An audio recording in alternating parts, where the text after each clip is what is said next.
నేటి కాలంలో నీ ఆత్మ మా మధ్యకు వచ్చి మాట్లాడటానికి మాకు ఇచ్చినావు. నీ ఆత్మావేశము చేత మానవులను నింపి మాట్లాడినది మీరు కాదు నేనే మాట్లాడదని చెప్పి మాట్లాడుచున్న మా ప్రభువా నీకు వందనములు. ఏమి మాట్లాడాలో చేతకాని వారం నీ మహిమ కలిగినటువంటి సందేశాన్ని మాకు అనుగ్రహించమని జీవవాక్యాన్ని బోధించే యేసునామమున వేడుకొనుచున్నాం తండ్రి, ఆమేన్. దేవుని పిల్లలారా, ఆయన సాన్నిధ్యంలోన విశ్వాసులారా, క్రీస్తు ప్రభు యొక్క ఆశీర్వాదము దీవెన దేవుడు మనందరికీ అనుగ్రహించును గాక, ఆమేన్. దేవరాజ్య విషయములు దీనమతిని వరుసగా నేర్చుకొను వారు వాటి వశము, దానములు వారి వశమౌను గనగలుగు సుఖము భువి అందు శుభము శుభము. దేవరాజ్య విషయములు దీనమతిని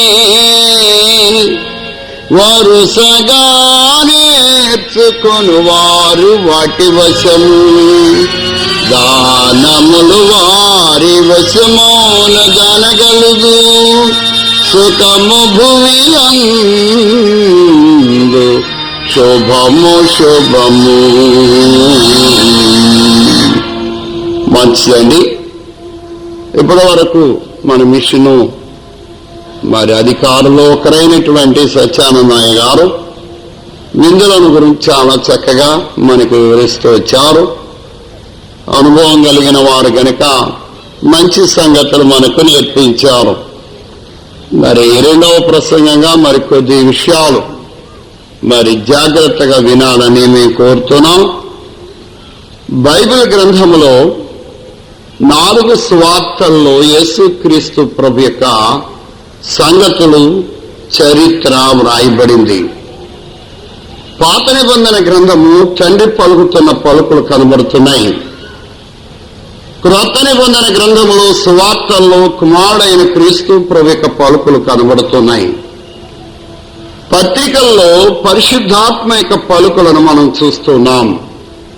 వీరే కాకుండా అనేక మంది బహిరంగంగా మాట్లాడినటువంటి మాటలు కూడా ఇందులో మనకు కనబడుతున్నాయి.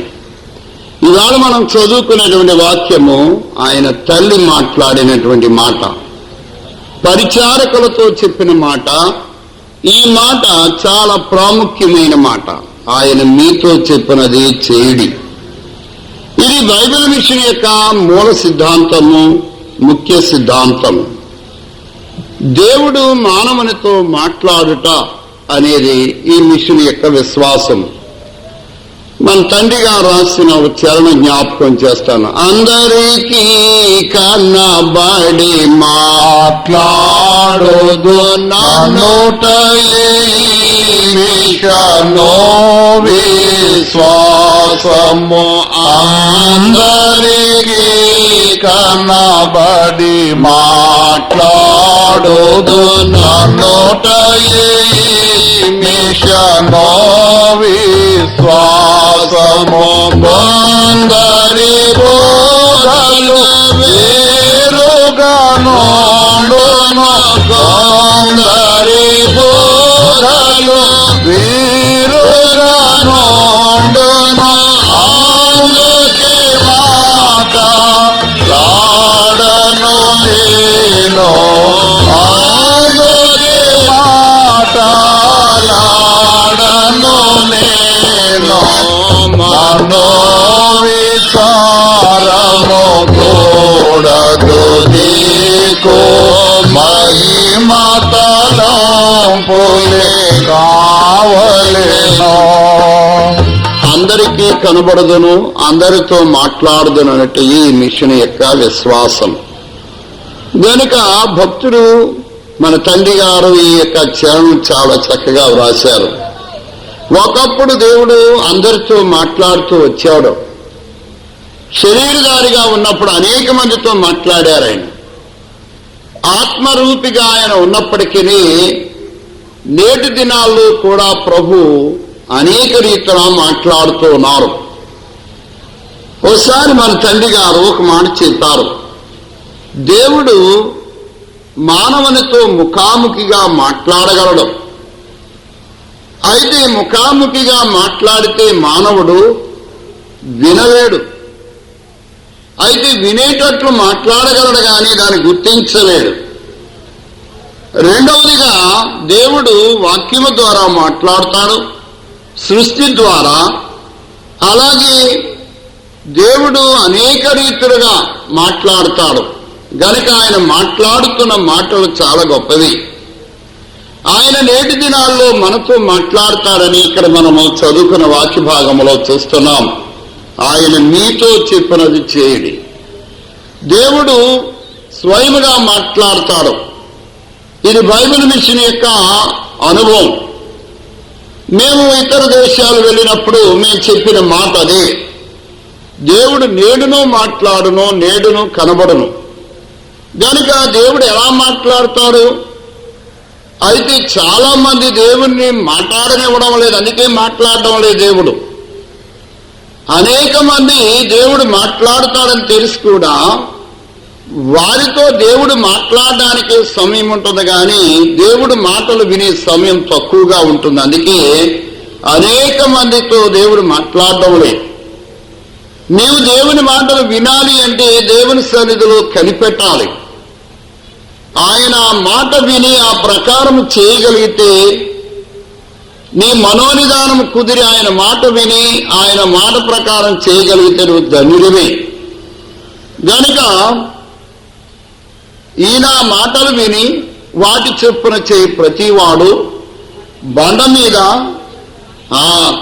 తన ఇల్లు కట్టుకున్న బుద్ధిమంతుని పోలి ఉండును అని రాయబడింది. కనుక ఈ నా మాటలు విని ఎవరైతే దేవుని మాటలు వింటారో వారు బుద్ధిమంతులుగా ఉంటారని మనం చూస్తున్నాం. సరే, నేను కొద్దిగా నా వాక్యమును త్వరగా ముగించి నేను కార్యక్రమం ముగించుకున్నాను. ఎందుకంటే ఇందులో చాలా సంగతులు ఉన్నాయి. దేవుడు ఇది వరకు మాట్లాడాడు. ఆయన మాట్లాడినటువంటి మాటల గురించి బైబిల్ గ్రంథంలో చూస్తే ఆయన ఎవరితో మాట్లాడారో 1, 2 లేక 3 ఆయన మాట విన్న వాని గురించి కొద్దిగా మనం చూద్దాం. ఆదికాండము 6వ అధ్యాయంలో 14వ వచనములో దేవుడు ఒక వ్యక్తితో మాట్లాడుతున్నాడు. ఆయన దేవుని స్వరం వినాడు. దేవుడు ఆయనతో మాట్లాడినట్లు మనం చూస్తున్నాం. చదవండి. ఆ చితిసారక మ్రానితో నీ కొరకు వాడను చేసుకొనుము. నీ కొరకును వాడ చేసుకో. చాలు, ఒకటే మాట. ఏం చేసుకోమన్నాడంటే నీ కొరకు వాడను చేసుకో. దేవుడు ఎవరితో చెప్పాడు అని మాట అంటే నోవాహుతో చెప్పాడు. నోవాహు నీ కొరకు అనే మాట పర్టికులర్ గా ఒక వ్యక్తిని సూచిస్తుంది. ఆయన నోవాహుతోనే దేవుడు మాట్లాడుతున్నాడు. నీ కొరకు వాడని చేసుకో. నా కొరకు వాడేందుకు ప్రభువా అని అడగలేదు ఆయన, మనమైతే అడిగేవారమే. అయితే నోవాహుతో చెప్పాడు, నీ కొరకు వాడను చేసుకో.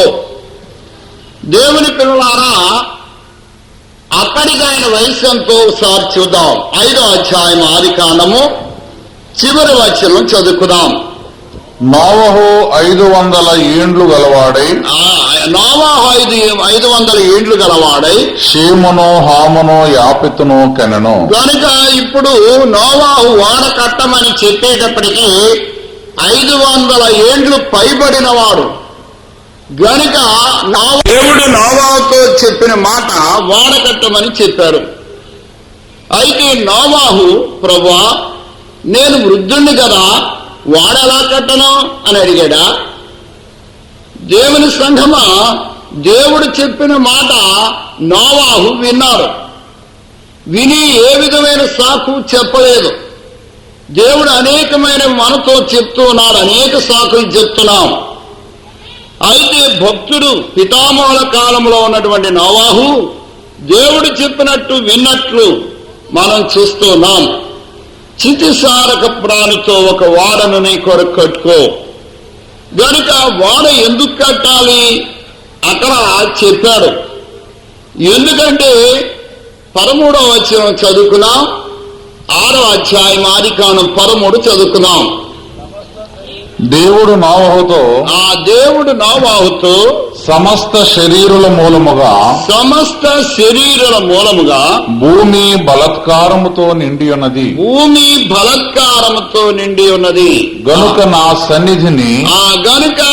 సన్నిధిని వారి అంతము వచ్చి ఉన్నది. దేవుని పిల్లలారు దేవుడు చెప్పారు. ఎందుకంటే సమస్త శరీరుల యొక్క అంతం వచ్చింది గనుక వారందరిలో దేవుడు కోరుకున్న వాడెవరంటే నోవాహు. నేను 3 వ్యక్తులను జ్ఞాపకం చేస్తాను. నెఫీలుల మధ్య ఉన్న నోవాహు, పాపుల మధ్య ఉన్న ప్రభువు, శత్రువుల మధ్య ఉన్న సంఘం. ఈ 3 వ్యక్తులను మీరు చూస్తే నెఫీలులు అనగా బలత్కారులు, తిరుగుబాటుదారుల మధ్య ఉన్నటువంటి నోవాహు ఏ రీతిగా జీవించాడు. ఆయన బ్రతకడం చాలా కష్టం, చాలా శ్రమతో కూడింది. ఈ నెఫీలులు అనేవారు ఆజానుబాహులు, బలమైన వారు, అధికముగా వారు మాంసాహారులు, భోజన ప్రియులు. ఇది మన తండ్రి గారు చెప్పినటువంటి మాట. వారు ఎక్కువగా ఆహారం తినడంలో వారు నిత్యము నిమగ్నమై ఉంటారు. గనుక భయంకరమైనటువంటి భోజన ప్రియులుగా వారు కనబడుతూ ఉన్నారు. అయితే ఈ నెఫీలుల మధ్య ఉన్న నోవాహు భక్తిపరుడుగా కనబడుతున్నాడు, దేవునితో నడిచిన వారుగా కనబడుతున్నాడు. ఈయనకి కొన్ని లక్షణాలు ఉన్నాయి, అది కూడా చదువుకున్నాం. 8వ వచనం, 6వ అధ్యాయం 8వ వచనం చదువుకున్నాం. అయితే నోవహు యెహోవా దృష్టి యందు కృప పొందినవాడాయను. బహుశా భూమి అంతా కూడా నిండున్నటువంటి ప్రజల్లో దేవుడు భూలోకమునకు తొంగి చూస్తే ఒకే ఒక వ్యక్తి కనబడ్డాడు, అతడే నోవాహు. తప్ప ఆ ఇంటిలో ఉన్నవారు గాని బయట ఉన్నవారు గాని ఎవ్వరూ కూడా దేవుని చేత కృప పొందిన వారు కారు. నోవాహు ఒక్క పేరే అక్కడ మాట రాయబడి ఉంది. ఎందుకు నోవాహు కృప పొందినవాడు? 9వ వచనం. నోవాహు నీతిపరుడు తన తరములో నిందారహితుడునై ఉండెను. అతడు తన తరములో నిందారహితుడు. నోవహు దేవునితో కూడా నడిచినవాడు. ఈ 3వ లక్షణం, దేవునితో కూడా నడిచాడు. నెఫీలుల మధ్య నోవాహు ఎలా నడిచాడు? దేవునితో. నేటి దినాల్లో సంఘము దేవునితో నడవడానికి చాలా ఇబ్బంది పడుతూ ఉన్నది. విశ్వాసులు దేవునితో నడవడం చాలా కష్టమని చెప్తున్నారు. అయితే నోవాహు దేవుని యొక్క అడుగుజాడల్లో, దేవుని యొక్క మార్గంలో నడిచినట్లు మనం చూస్తున్నాం. అయితే నోవాహు వాడకట్టమని చెప్పినప్పుడు నోవాహు ఆటంకం చెప్పలేదు. నేనంటాను, నోవాహు తన పిల్లలను పిలిచాడు. షేము, హాము, యాఫెత్ అనే 3 పిలిచి, నాయనలారా దేవుడు వాడకట్టమన్నాడు, మనం వాడకడదామని చెప్పుండొచ్చు. కానీ ఆ పిల్లలు దేవుని మాటకు లోబడ్డారే తప్ప తండ్రిని గౌరవించి వాడ కట్టడానికి ఇష్టపడ్డారు. తన తండ్రికి ఎదురు చెప్పినట్లు గాని వారు వినకుండా వెళ్ళిపోయినట్టు గాని లేదు. కనుక నోవాహు తన ఇంటి వారిని బాగా ఏలుతూ ఉన్నాడు. 1 తిమోతి పత్రిక 3వ అధ్యాయం 4వ వచనములో అక్కడ అధ్యక్షుని గురించి చెప్తున్నారు. కానీ ఇంటికి పెద్దవాడైన వాడు ఏ రీతిగా ఉండాలి అనేది అక్కడ కనబడుతుంది. 4వ వచనం, తన ఇంటి వారిని బాగుగా ఏలువాడై ఉండవలను. తన ఇంటి వారిని బాగుగా ఏలువాడై ఉండాలి. వాడే తండ్రి. తన ఇంటి వారిని ఏలేవాడై ఉండాలి. ఈ రోజుల్లో మన పిల్లల్ని పిలిచి ఏదైనా పని చెప్తే వారు వినడమే. సాధారణంగా పిల్లల యొక్క జీవితాలు ఎలా ఉన్నాయని చెప్తాను మీకు. ఓ తండ్రి ఒక బిడ్డను కేకేసి నాయనా కొద్దిగా మంచినీళ్ళు ఎవరా అని అడిగాడు. వెంటనే వాడు అంటాడు, నేను ఎందుకు ఇవ్వాలి, ఆ చిన్నోడిని పిలు, వాడు నేను బాగా ప్రేమిస్తున్నావు కదా వాడికి చెప్పు అన్నాడు. వాడితో చెప్తే వాడు అంటాడు, నువ్వెవరితో చెప్పో ముందు, వాడిని ఇమ్మని అన్నారు. వాడు ఇవ్వలేదు, వీడు ఇవ్వలేదు, ఇద్దరు లేచి వెళ్ళిపోయారు. చివరికి తండ్రులు తెచ్చుకున్నారు. చిన్న పిల్లలైన వారికి ఈ రోజుల్లో మనం మాట చెప్పలేనటువంటి తరంలో ఉన్నాం. ఇటు పిలిస్తే అటు ఆ ఇంటి వారిని ఏడనే కాదు తన ఇంటి వారిని స్వాధీనపరుచుకున్నారు. వారితో చెప్పారు, షేము హాము యాపెత్ అనే వారులారా, దేవుడు వాడకట్టమన్నాడు, మనం వాడగడదాం రండి అని చెప్పాడు. వారిని వారి భార్యలతో చెప్పారు, కోడండ్రతో. వారేమన్నారంటే, మీ నాన్న ఈ మాట చెప్పాడా, వాడగట్టమంటాడు, రేపు పొద్దుట ఇంకేమైనా కట్టమంటాడు, చాలు చాలే ఎవడు వింటాడు, ఈ వాడు ఇప్పుడు ఎందుకు, మనకు వాడేం చేసుకుంటాం అని వారేమీ అడ్డు చెప్పలే. కానీ తండ్రి చెప్పిన మాటకు బిడ్డలు కోడండ్రు లోబడ్డారు గనుక వాడ కట్టమని దేవుడు చెప్పగా వాడ కట్టడానికి నిర్ణయించుకున్నారు. వారందరూ కూడా సహకరించి వాడను కట్టారు. నోవాహు దేవుడు చెప్పిన మాట విన్నాడు. ఆ కాలంలో నెఫీలుల తిరుగుబాటుదారుల మధ్యనటువంటి తన కుటుంబాన్ని ఎంత జాగ్రత్తగా ఏలుతున్నాడో ఇక్కడ మనకు కనబడుతుంది. మలల్ దావీదు గారు ఒక పుస్తకంలో ఒక మాట రాశారు. ఇంటిలో తండ్రి రాజుగారు, తల్లి మంత్రి, పిల్లలు భటులు. గనుక తండ్రి రాజుగా ఇంటిని ఏలుతూ ఉండాలి. మంత్రిగా ఆమె అనేకమైన సలహాలు ఇస్తూ ఉండాలి. ఆ రీతిగా తన కుటుంబాన్ని ఏలుకుంటూ ఉండాలి. అప్పుడే ఆ కుటుంబం వృద్ధిలోనికి వస్తుంది. దేవుని పిల్లలారా, నోవాహు దేవుడు చెప్పినట్లు చేశాడు. ఇక్కడ 6వ అధ్యాయం చివరి వచనం చదువుకుందాం. చేశాడా లేదా అనేది మనం చూద్దాం. నోవాహు అట్లు చేసెను, ఆ నోవాహు అట్లు చేసెను, దేవుడు అతనికి ఆజ్ఞాపించిన ప్రకారము యావత్తూ చేసెను. దేవుని పిల్లలారా, దేవుడు నోవాహుకి ఏమైతే ఆజ్ఞాపించాడో అది యావత్తూ చేశాడు. దేవుడు నీకు అనేకమైనవి చెప్తున్నాడు. ఆనాడు నోవాహుకు చెప్పినట్లు ఈనాడు అనేకమైన విషయాలు చెప్తున్నాడు. నీకు ఇష్టమైతే నడుస్తున్నావు, లేకపోతే విడిచిపెట్టేస్తున్నావు. 6 చెప్తే 2 చేస్తున్నావు, 4 విడిచిపెడుతున్నావు. దేవుడు చెప్పినట్టు చేయడానికి వచ్చిన వాడవు నువ్వు. దేవుడు చెప్పినట్టు చేస్తున్నావా? ఆయన మీతో చెప్పినది చేయడనే మూలవాక్యాన్ని పెట్టుకున్నావు విశ్వాసి. దేవుడు నీతో మాట్లాడుతున్నారు ఈ సమయంలో. ఆయన చెప్పినట్టు నువ్వు చేయగలుగుతున్నావా? అయితే చేయకపోతే నీవు దేవుడి యొక్క ఏర్పాట్లు ఎలా ఉండగలవు? రెండవదిగా మనం చూద్దాం.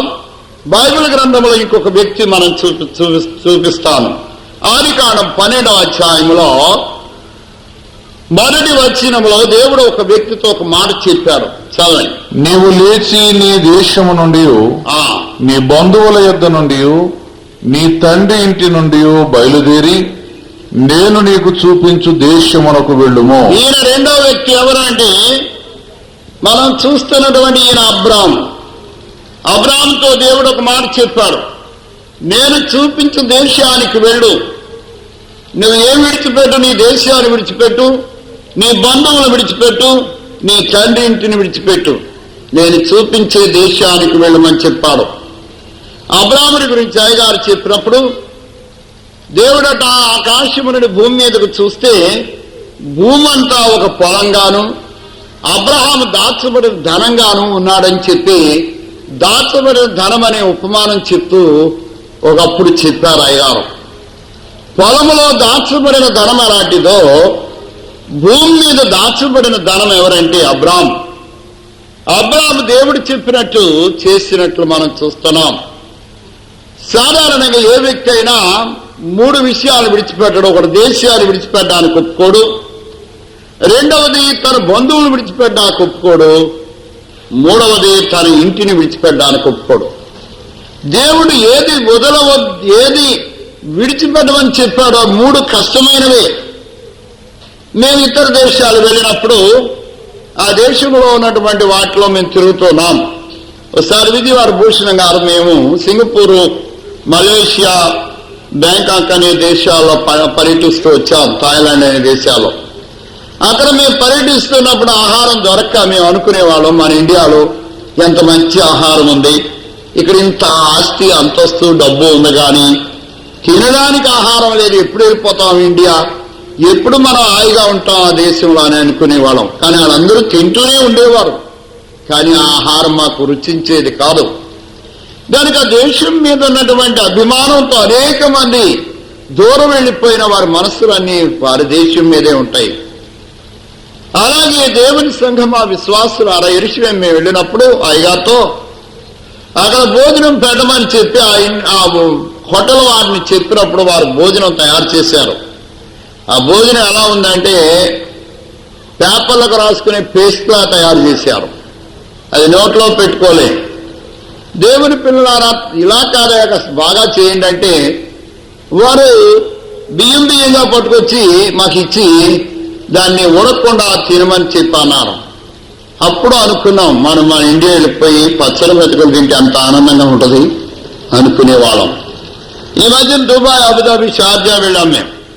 అక్కడికి వెళ్ళినప్పుడు అక్కడ భోజనం పెట్టారు. ఎలాంటి భోజనం అంటే మంచి భోజనం, కానీ ప్రతిరోజు మాంసమే పెట్టేవారు. ఎందుకయ్యా అంటే అక్కడ కూరగాయలు దొరకవు కనుక రోజు మాంసం తినేవాడు. మన ఇండియా వెళ్ళిపోయి శుభ్రంగా పప్పు చారు వేసుకు తిని ఎంత బాగుంటుంది, ఏం ఉడదింటాడు ఇవి అని చెప్పి తిట్టుకునేవారు. ఏది ఏమైనప్పటికీ భోజనాన్ని బట్టి కానీ లేక ఆ దేశం మీద ఉన్నటువంటి స్థితిని చూసి మన హిందూ దేశం ఎంత గొప్పది అనుకునేవాళ్ళం. ఏ వ్యక్తి కూడా తన దేశాన్ని విడిచిపెట్టడానికి ఒప్పుకోడు. దానికి అది నా యొక్క జన్మభూమి, మా మదర్ ల్యాండ్ అంటాడు. చక్కగా నా యొక్క సొంత ఇల్లు, నేను అక్కడికి వెళ్ళిపోవాలని చెప్పి అంటూ ఉంటాను. నేను అడిగినప్పుడు అయ్యగారు వర్తమానం చెప్తే ఒక మాట అన్నారు, నేను ఎంత దూరదేశం వెళ్ళినా నా హిందూ దేశాన్ని నేను విడిచిపెట్టలేను, ఇండియాని నేను విడవలేను అన్నారు. ఎందుకంటే ఇండియా మీద ఉన్నటువంటి అభిమానం అటువంటి. అలాగే కల్దీయుల మధ్య ఉన్నటువంటి అబ్రాముతో అబ్రామ్ ఈ కల్దీయుల దేశం విడిచిపెట్టి నేను చూపించే దేశానికి వెళ్ళు అన్నాను. ఇది చాలా కష్టమైన పని అయినప్పటికీ అబ్రహాము తల వంచి దేవుని ఎదుట ఒప్పుకున్నాడు. అయ్యా నేను తప్పకుండా విడిచిపెట్టి వెళ్ళిపోతాను. తన భార్యతో చెప్పాడు. బయలుదేరి వెళ్ళిపోయారు వాళ్ళు. 3వ వచనం చూసినప్పుడు అబ్రాముతో దేవుడు ఏం చెప్పాడు ఆ మాట అక్కడ మనకు కనబడుతుంది. నిన్ను ఆశీర్వదించదను. అయితే ఎందుకు వెళ్ళాలి? నేను నిన్ను అక్కడ ఆశీర్వదిస్తాను. నిన్ను దూషించు వారిని శపించదను. నేను దూషించే వారిని శపిస్తాను. భూమి యొక్క సమస్త వంశములు నీ యందు ఆశీర్వదించబడునని. అయితే నీ ద్వారా భూమి మీద ఉన్న సమస్త వంశాలు ఆశీర్వదింపబడతాయి. అబ్రాహాముతో అనగా యెహోవా అతనితో చెప్పిన ప్రకారము అబ్రాహాము వెళ్ళాడా? దేవుని పిల్లలారా చెప్పిన మాట విన్నాడా లేదా అబ్రాహాము? అందుకే అబ్రాహాము అన్యుడిగా ఉన్నప్పుడే కల్దీయుల దేశంలో ఉండగానే దేవుడు మాట్లాడాడు.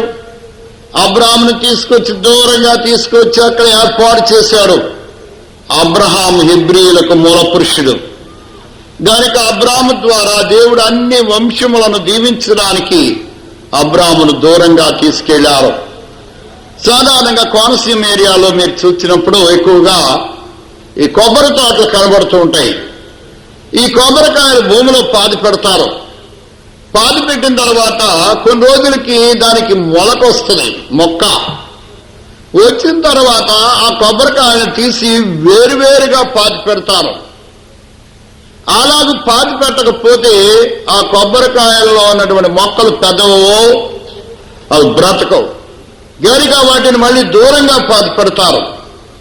కల్దీయుల దేశంలో ఉన్న అబ్రాహాము అనే విత్తనాన్ని దూరంగా తీసుకెళ్లి కనాన్ దేశంలో పెట్టాడు.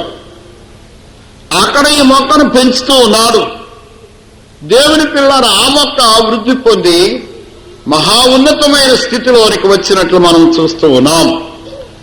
బైబిల్ మిషన్ అనే మొలక రాజమండ్రి యొక్క పట్టణము దగ్గర జరిగిన దాని వృద్ధి గుంటూరుకు తీసుకెళ్లి విస్తరింపజేశాడు దేవుడు. ప్రారంభం ఇక్కడ, వృద్ధి అక్కడ. ఆ రీతిగా వృద్ధి నేటికి శాఖోపశాఖలుగా మొత్తం భూమంతా విస్తరించడం మొదలుపెట్టింది. దేవుని సంఘమా విశ్వాసులారా, అబ్రాహాము మూల పురుషుడు ఎలా అయ్యాడో ఈ ప్రత్యేకమైన కార్యక్రమం ద్వారా దేవుడు వృద్ధి చేస్తూ వచ్చారు.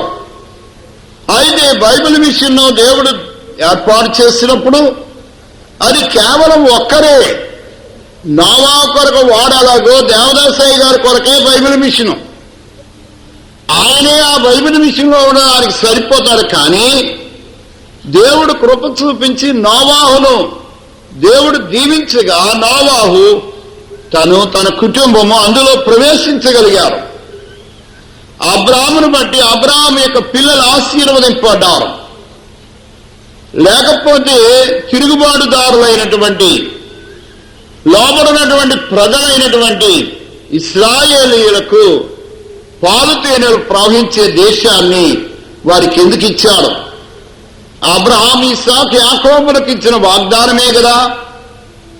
అలాగే దేవుని పిల్లలారా, బైబిల్ మిషన్ భూలోకమందరికి వ్యాపించడానికి అది మనకు వాగ్దానంగా దేవుడు ఇచ్చాడు మన తండ్రిని బట్టి.